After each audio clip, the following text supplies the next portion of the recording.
안녕하십니까. 정보다운 통찰 인사이트 텔러 책 읽는 사자입니다. 여러분, 오늘은 교회에서 사귀다가 헤어진 다음에 이걸 어떻게 해야 되냐, 교회를 옮겨야 되냐 말아야 되냐 라는 문제에 대해서 이야기를 해볼 텐데요. 이 주제는 작년부터 이제 정기적으로 이런 것들을 물어보시는 분이 되게 많았어요. 그래서 한 번은 짚고 넘어가자 해서 최근에 온 사연도 있고, 그래서 여러분들께 제 생각을 말씀을 드리려고 합니다. 먼저 우선 구조적인 문제부터 보도록 하겠습니다. 일단 교회에서 청년들이 별로 없죠. 많으면 뭐 또 다른 이야기겠지만 별로 없습니다.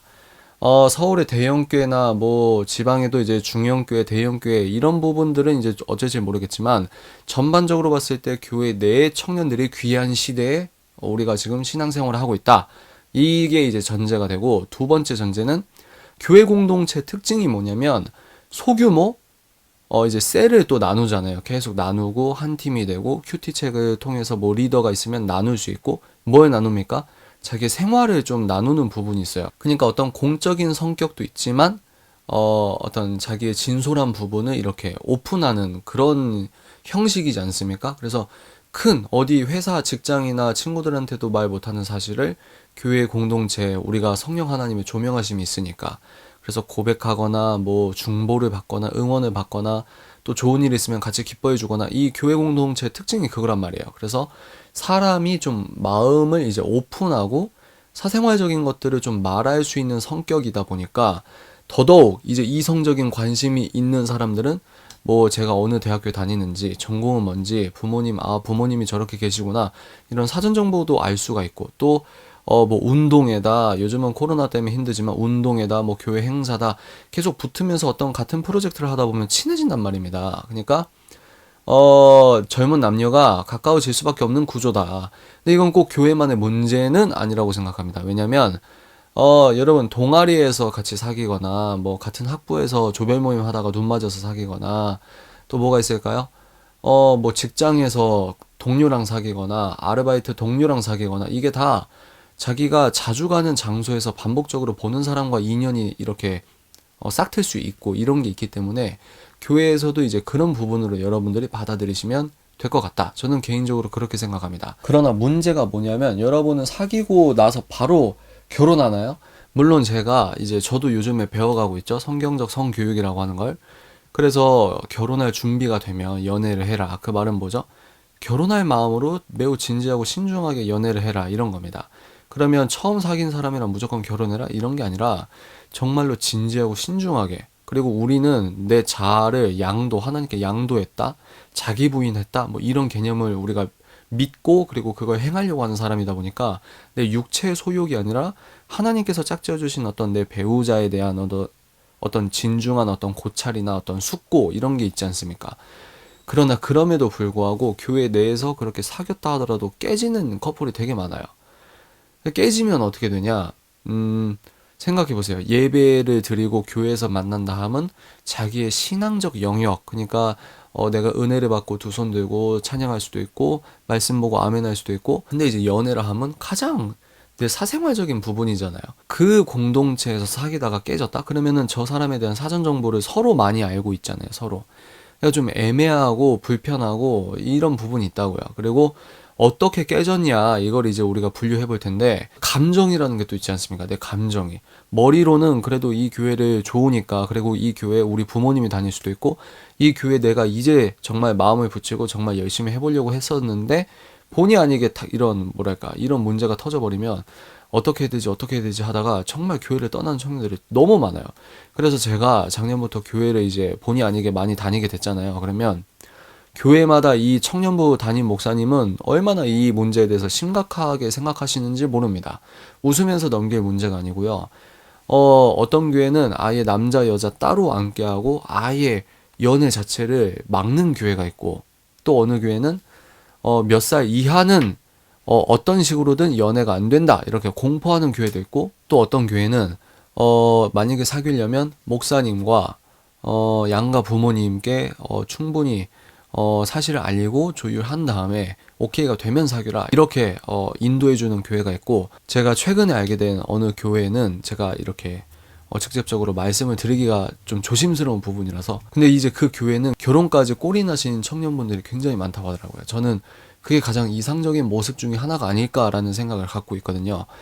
그 교회의 말씀을 들어보니까 어떤 예를 들어 자매가 마음에 들어요. 그러면 교육자분을 이제 통해서 연락처를 주고받나 이런 시스템인가 봐요. 근데 그 전에 자기가 굉장히 기도를 많이 해야 되는. 그래서 교육자분께 말씀을 드려도 너 진짜 기도해봤니? 기도해봤니? 이렇게 기도로 이제 중심돼서 정말 신중하게 그 연결고리를 이렇게 해주시는 교회도 제가 봤습니다. 실제로 결혼하신 커플이랑 또 결혼을 해서 교회 안에서 만나서 결혼해서 교회 생활을 계속 이제 집사님 되는 거죠. 얼마나 이상적인 교회입니까? 그래서 여러분들도 이 영상을 보신 여러분들도 교회에서 만약에 중형교회나 대형교회 좀 다닌다 그러면 기도를 좀 해보십시오. 내가 저 여자 이렇게 관심 있는 것 같은데 근데 보면은 꼭 하나님께서 너에게 좋아하는 마음을 주신 것 같아.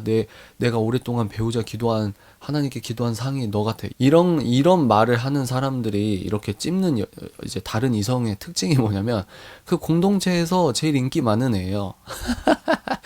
그 공동체에서 제일 인기 많은 애. 근데 이제 거기서 하나님에 대한 이야기를 하니까 이제 문제가 되는 거지. 이건 뭐 나중에. 그래서 여러분 이 영상 보시는 분이 계시면 첫 번째 기도를 좀 하십시오. 그리고 두 번째 성경 이제 일독은 너무 힘들다고 하면 신약을 일독하십시오. 신약. 여러분 열심히 읽으시면 일주일 동안 일독은 할 수 있습니다. 신약을 마태복음부터 요한계시록까지 그렇게 한번 읽어보세요. 그러면 이게 내 육체의 소욕인가? 아니면 정말 하나님께서 주시는 마음인 것 같아. 아니면 하나님께서 주신 마음인 것 같아 라고 여겼지만 이게 사실은 내 생각이었구나. 이런 것들을 분별할 수 있는 퍼센티지가 아주 높아진다. 저는 그렇게 생각합니다. 자, 이제 여러분 헤어지는 거에 대해서 이제 구체적으로 제가 말씀을 해보도록 하겠습니다. 헤어지는 거 참 안타까운 사례가 많아요. 교회는 엄청 좋아요. 교회는 너무 좋고 교회 막 하고 싶은데 이 남자랑 헤어지고 나서 이거 어떻게 해야 되지? 너무 힘들어하다가 억지로 떠나시는 분이 많거든요.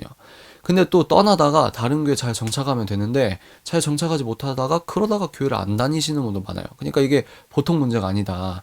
그럼 여기서 우리가 살펴봐야 되는 건 뭐냐면 어떻게 헤어졌냐가 중요하다고 생각해요. 어떻게 헤어졌냐? 여기에서 이제 빼놓지 않고 나와야 될 게 뭐죠? 스킨십입니다. 스킨십. 여러분께서 스킨십을 만약에 성관계까지 갔다? 그러면 그건 정말 힘든 문제 아닙니까?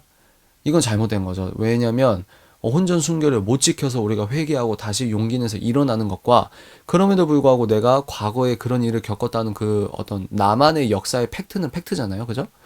그러니까 만약에 내가 교회 내에서 어떤 관계를 스킨십을 아주 성관계를 가졌다. 근데 헤어졌다.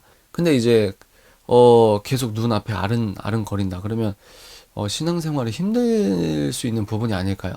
근데 이거는 뭐 인간적인 생각일 수도 있겠지만 제가 생각하는 게 좀 보편적인 신앙적 어떤 가이드라인이 아닐까 저는 그런 생각을 갖고 있어요. 그래서 만약에 스킨십을 자기가 감내할 수 없을 정도로 나갔다. 그러면 뭐 예배 시간 그 남자가 예를 들어 오후 2시에 예배 드리는데 그럼 내가 뭐 몇 달 동안 10시 예배를 드려볼까? 뭐 이래도 전 좀 힘들지 않을까. 왜냐면 비밀 연애를 완벽하게 성공했다 이런 거면 몰라도 주위 사람들이 얘랑 사귄 거 알아. 그러면은 이제 그런 게 있거든요. 뭐 죄책감이 될 수도 있고 질의 어떤 두려움이 찾아올 수도 있고 그리고 그 사람 이제 보면은 이제 뭐랄까 이제 어떤 뭐 정서적으로 어떤 매였던 부분이 생각날 수도 있고 그래서 저는 이런 것들은 좀 힘들다. 그럼 뭐냐? 여러분들이 그래서 진지하게 사귀라는 겁니다. 사귀기 전부터도 매우 신중하게 같은 공간에 있으니까 자칫 잘못하면 이게 어그러지고 이 공동체 자체에게 피해를 줘버릴 수 있으니까 매우 신중해라. 그리고 기도가 반드시 병행돼야 되고 성경 말씀도 일독을 완파해라. 신약이라도 그 정도로 하나님께 내 의중을 계속 하나님 앞에 내려놓고 이게 뜻인가 아주 진지한 고찰이 필요하다. 그리고 나서 사귄다 하더라도 책임질 수 있는 스킨십을 해라. 두 번째는 어느 정도 감당이 가능한 이별을 하신 분들. 그러니까 이별을 했고 감정의 어떤 여지가 남아있지만 충분히 내가 그래도 이 교회를 계속해서 다닐 수 있고 또 이제 저 친구를 볼 때 아직은 감정이 정리가 안 됐지만 그럼에도 불구하고 좀 나이스하게 헤어졌다. 이렇게 생각하시는 분들은 아까 제가 말씀드린 뭐 예배 시간에 달리해서 예배를 드린다거나 뭐 몇 달 동안 그렇게 최대한 안 마주치려고 노력을 할 수 있겠죠. 그 주변의 친구들은 안 마주칠 수가 없죠. 이거는 우리가 감당해야 되는 거고, 제가 초반에 서론에서 뭐라고 했죠? 이건 교회만의 문제는 아니라는 거예요. 같은 직장 동료랑 사귀든 뭐 같은 대학교에서 사귀든 이거는 이제 본인이 감당해야 될 문제라고 생각합니다. 여간 그래서 그렇게 좀 나이스하게 헤어졌다. 나이스한 이별이 뭔지는 모르겠지만 좀 그런 분들은 되도록 교회를 옮기는 것도 이제 뭐 하나의 차선책이 될 수 있겠지만, 교회 생활을 한 곳에서 이제 정착해서 안정적으로 하는 것도 주는 유익이 있기 때문에 그런 것도 생각을 해보셨으면 좋겠다. 그러나 세 번째, 좀 안 좋게 헤어졌다. 안 좋게 헤어졌다. 그리고 이런 거 보면은 안 좋게 했던 친구들은 거의 그 교회에 남을 가능성이 커요. 근데 이제 안 좋음을 겪으신 분들이 이제 힘들어서 나가는 경우가 대부분이거든요. 이 부분에 대해서는 어쩔 수 없이 교회를 옮긴다? 그러면 저는 이해되는 측면은 있어요. 이해되는 측면은. 담임 목사님이나 뭐 담당 교육자분 입장에서는 너무 그게 안타깝고 최대한 야 어떻게든 다시 생각해봐라 이렇게 하실 문제일 수 있어요. 이해관계가 이렇게 묶여 있으니까. 근데 우리가 좀 이렇게 관찰자 시점에서 본다고 하면, 한 사람이 한 교회를 평생 다닌다? 이게 지금 청년들의 감성으로는 점점 더 힘들어지는 어떤 그런 부분이 있는 게 사실입니다, 사실. 그래서 좀 예민한 부분일 수 있지만 너무 안 좋게 헤어졌다. 그리고 막 내가 쟤를 다시 볼 수가 없을 정도다. 그러면 차선책으로 교회를 옮기는 것도 우리가 좀 이해봄직한 일이 아닌가, 저는 개인적으로 그렇게 생각을 해요. 그래서 정리를 해보면 저는 되도록 이제 교회 생활하면서 되도록 같은 크리스천이랑 결혼하는 걸 지향하는 입장입니다. 어릴 적부터 같이 봐왔던 친구, 친구인 줄 알았는데 우정인 줄 알았는데 뭐 이런 관계를 할지라도, 팀 켈러 목사님이 지금 쓴 책을 보면은 우정부터 시작하는 연애를 이제 건강하다고 판단을 하는데, 저는 그거 이제 밥 같은 연애라고 표현하면서 저도 나름대로 괜찮아 하는 부분이 있거든요. 근데 그렇다고 해서 교회에서 그런 거 있잖아요. 섣부르게 시작하는 사람들. 금사빠라고 하죠. 금방 사랑에 빠지는 사람은 본질적으로 내면의 공허함 때문에, 이건 그 개인의 문제라고 생각해요. 본인의 그 공허함을 다른 이성이 아니라 예수님으로 채워야 됩니다. 이제 그런 분들은 뭐만 하나 딱 이렇게 자기 코드에 맞으면 금방 사랑에 빠진다고 착각하는 자기 애착이 강하신 분이죠. 여하간 저는 그렇게 생각합니다. 여하간 그래서 섣불리 시작하지 마시고, 교회에서 연애를 할 때는 감당해야 될 문제들을 자기가 성숙하게 재고해보고, 이미 감정이 따라가 버리면 뭐 어쩔 수 없는 문제일 수도 있지만, 그래도 그 감정을 이길 수 있는 게 이제 성령 충만이라고 생각을 합니다. 그래서 되도록 크리스천과 연애를 하시되 신중하시라. 그리고 교회에서 저 사람이 막 일렉을 멋있게 치고 막 손들고 찬양하고 말씀을 열심히 보는 것 같고 큐티도 너무 잘하고, 이런 것과 그 사람의 사생활은 좀 다를 수 있습니다. 월, 화, 수, 목, 금, 토요일에 진짜 자기 모습과 교회에서 보여주고 본인이 이랬다고 말을 하는 거는 좀 다를 수 있어요. 다시요. 본인이 나는 이렇다라고 말하는 것과 실제 본인의 삶과 인격의 수준은 다릅니다. 그래서 교회에서 이제 연애하다가 상처받으신 분들은 그 남자한테, 그 여자한테 상처받았지만 인간 그 자체에 대한 어떤 환멸감을 느끼시는 분도 많거든요. 그래서 제가 전반적으로 이런저런 얘기했는데 여러분들이 알맞게 이렇게 취득하실 수 있었으면 좋겠습니다. 혹시라도 지금 헤어져서 너무 힘드신 분들 계시다고 하면 되도록 안 마주치는 것도 좋죠. 안 마주치는 게. 왜냐면 감정이 남아있는데 계속 마주치면 힘든 거는 사실이니까. 근데 여기서 잊지 마셔야 될 게 뭐냐면, 감정도 언젠가는 사그라듭니다. 그게 감정이라고 생각해요. 시간이 중요해요. 그래서 좀 긴 호흡으로 내가 지금은 힘들지만 언젠간 괜찮아진다라는 그 지식을 잊지 마십시오. 그걸 꼭 기억하시고, 사람이 힘들 때일수록 갑자기 여행을 떠난다거나 어떻게 갑자기 환경을 바꾸는 건 위험하다고 하더라고요. 그래서 여러분들이 지금 헤어지고 내가 너무 힘들지만 그럴 때일수록 뭘 지켜야 되냐면 일상성을 지켜야 된다고 합니다.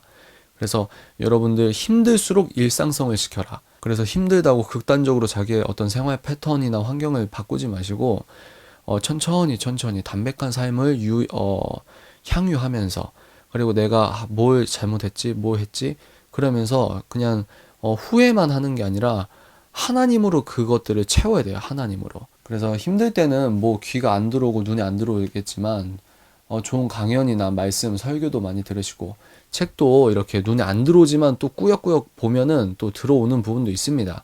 자기가 다른 집중할 수 있는 어떤 자기 개발적인 코드를 찾을 수도 있고, 가장 중요한 건 이제 나와 예수님과의 관계를 거룩하게 회복하는 거. 이게 이제 이별을 잘 대처할 수 있는 가장 큰 방법이 아닐까, 저는 그렇게 생각합니다. 지금 그렇게 고통 중에 있는 가운데 예수님 만난 열심을 또 헤어진 거 이제 감정 좀 사그라들고 다른 남자 좋아하거나 또 이제 다른 세상적 컨텐츠에 빠져서 예수님 지금 뜨겁게 사랑하는 것보다 또 이제 예수님 또 이순위로 미루지 마시고, 지금 이 헤어짐과 어떤 고통 가운데 만난 예수님과의 교제를 놓치지 말고 꼭 지키시길 바랍니다. 산책 자주 하십시오.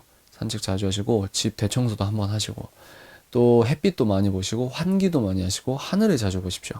네, 운동도 많이 하시고 그게 도움이 됩니다. 오늘은 여기까지입니다. 지금까지 정보다움 통찰 인사이트 텔러 책 읽는 사자였습니다. 뿅!